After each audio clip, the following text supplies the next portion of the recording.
Dari Melita Sidabutari, Yesus yang ku percaya. Ya.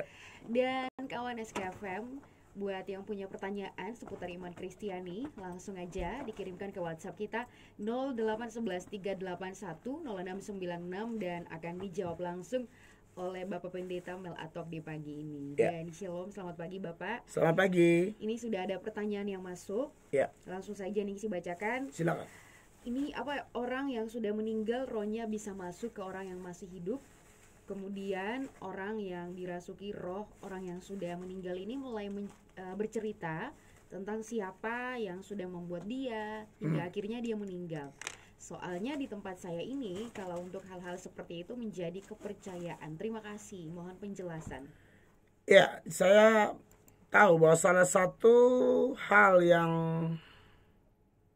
sangat mengikat menurut saya di kalangan orang Kristen, apalagi saya tidak tahu yang tanya ini daerah mana, apakah kita sesama orang NTT? Iya, masih Ya, di NTT. NTT ya. Kalau kita di NTT ini kan kepercayaannya paling kuat seputaran yang begitu-begitu.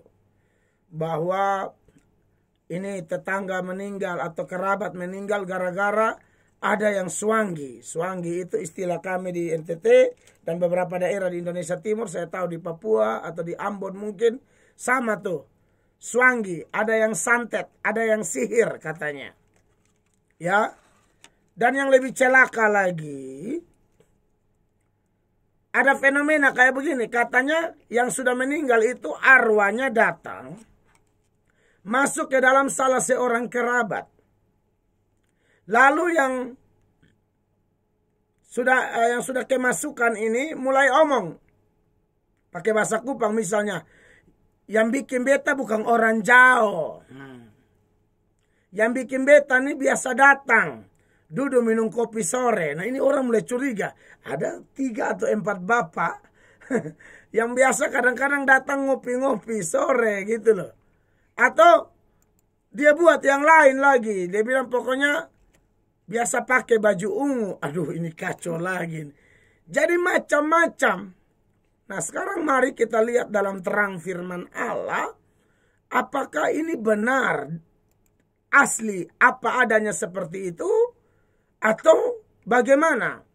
Nah, seperti yang sudah sering saya jelaskan dan akan saya jelaskan terus, bahwa Tuhan itu memang paling tidak mau kalau orang percaya terikat dengan kepercayaan kepada arwah, roh peramal, roh tenung. Itu Tuhan bilang dia harus dilenyapkan dari bangsa Israel waktu itu ya. Dan saya percaya sampai hari ini memang Tuhan itu tidak mau orang percaya itu terikat dengan hal-hal seperti itu, saudara-saudara. Jadi ini perlu kita kita ketahui begitu, supaya jangan sampai kita terjebak dengan hal-hal tersebut. Di Imamat pasal 19 ayat 31 misalnya dikatakan, janganlah kamu berpaling kepada arwah atau kepada roh-roh peramal, janganlah kamu mencari mereka dan dengan demikian menjadi najis karena mereka. Akulah Tuhan. Imamat 20 ayat 6. Orang yang berpaling kepada arwah atau kepada roh-roh peramal, yakni yang berzinah. Jadi itu dianggap perzinahan rohani. Yang berzinah dengan bertanya kepada mereka, aku sendiri akan menentang orang itu dan melenyapkan dia dari tengah-tengah bangsanya. Jadi saudara-saudara yang diberkati oleh Tuhan Yesus, ini hal yang sangat penting untuk kita perhatikan. Bahkan Bapak Ibu tahu, Saul itu mati, ada banyak dosa. Salah satu dosanya gara-gara suka panggil-panggil arwah. Yang bilang arwah Samuel, yang datang itu bukan Samuel. Itu setan yang menyamar seperti Samuel. Sebenarnya bisa Tuhan lakukan itu walaupun sangat jarang, dan itu kecuali ada urusan yang sangat penting. Misalnya Elia dan Musa itu di atas gunung kemuliaan, gunung Tabor. Musa dan Elia itu turun di samping kiri kanan Yesus. Tapi itu datangnya dari atas. Beda dengan ketika Saul panggil arwah Samuel. Itu munculnya dari bumi. Jadi itu salah satu tanda perbedaan yang cukup menyolok. Ya. Jadi pada prinsipnya memang seperti ayat-ayat yang saya baca tadi, Tuhan tidak mau kita berurusan dengan arwah. Atau ada kepercayaan kepada arwah yang mengikat kita.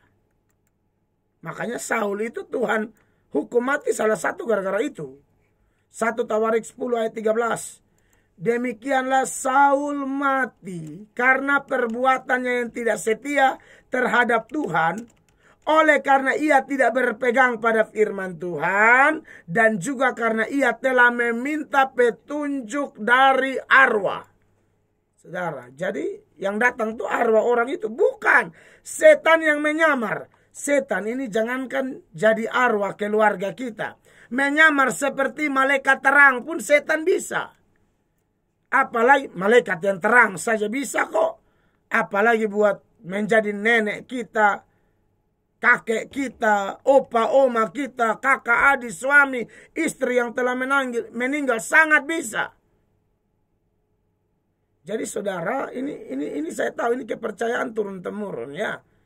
Dan memang kenapa Tuhan tidak mau? Karena pasti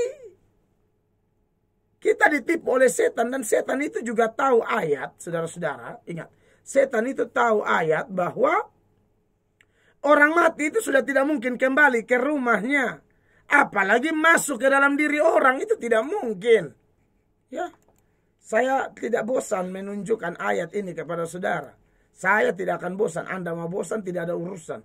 Ini kebenaran kok. Manusia ini kan sifatnya pelupa. Jadi harus kasih ingat terus. Ya. Ayub pasal 7 mulai ayat 9. Sebagaimana awan lenyap dan melayang hilang. Demikian juga orang yang turun ke dalam dunia orang mati tidak akan muncul kembali. Ia tidak lagi kembali ke rumahnya dan tidak dikenal lagi oleh tempat tinggalnya. Rumahnya saja dia tidak tahu, tempat tinggal dia tidak tahu. Bagaimana kok tahu-tahu ada yang bilang dia ini datang di dalam diri saya, omong kosong. Ya.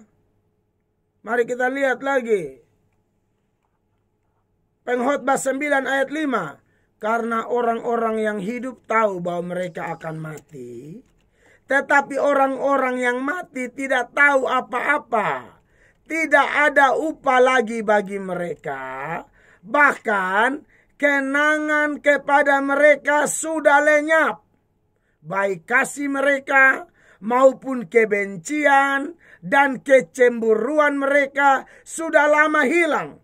Dan untuk selama-lamanya, garis bawahi, dan untuk selama-lamanya tidak ada lagi bahagian mereka dalam segala sesuatu yang terjadi di bawah matahari. Garis bawahi, tidak ada bahagian mereka dalam segala sesuatu yang terjadi di bawah matahari. Termasuk pertanyaan Anda, bagian apa? Bagian dia tuduh-tuduh orang, itu juga tidak bisa lagi.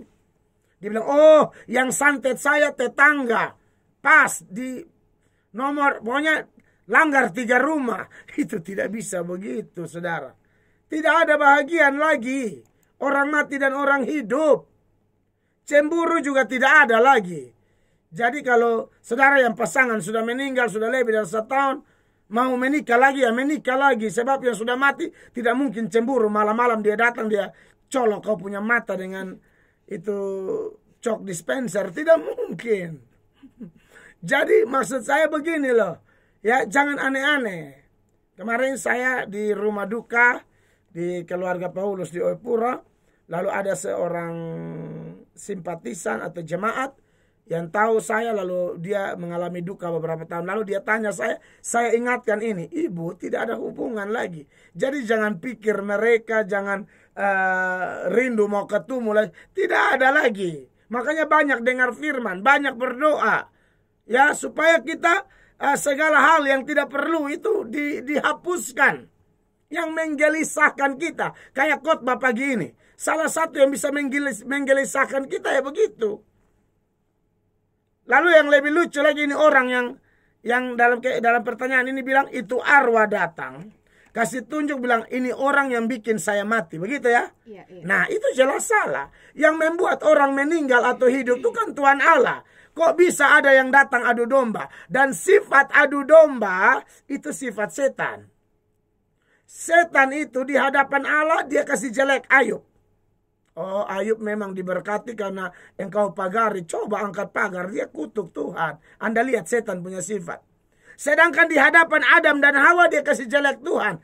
Tuhan bilang kenapa kalau makan kau mati. Sekali-kali kau tidak akan mati. Anda lihat setan. Di A dia kasih jelek B. Di B dia kasih jelek A. Di Tuhan dia kasih jelek manusia. Di manusia dia kasih jelek Tuhan. Ya setan tuh divide et impera. Adu domba. Belanda belum melakukan itu. Setan sudah lakukan itu dari dulu-dulu. Jadi Bapak Ibu terkasih siapapun Anda, kalau ada yang begitu-begitu jangan percaya. Itu kan adu domba. Saya pernah waktu KKR datanglah seorang dalam posisi tangan sebelah sudah mau putus. Orang bacok. Dia bilang, Pak, mereka bisa tuduh saya swangi ini. Saya bukan swangi, Pak. Saya tiba-tiba dikeroyok, dipotong sampai tangan mau putus. Karena ada yang bilang, ada yang masuk bilang, itu yang swangi. Padahal di dunia hukum yang namanya santet sihir itu tidak dapat dibuktikan loh. Dan secara alkitabiah pun tidak benar itu. Tuduh-tuduh sembarang. Santet ada, swangi ada. Tapi kita kan tidak boleh menghakimi membabi buta. Tapi kalau bicara arwah orang mati muncul itu tidak mungkin. Ya. Jadi apa yang harus kita lakukan? Belajar firman. Tolak kesesatan-kesesatan seperti itu. Dan ini kesesatan yang sudah turun-temurun ya.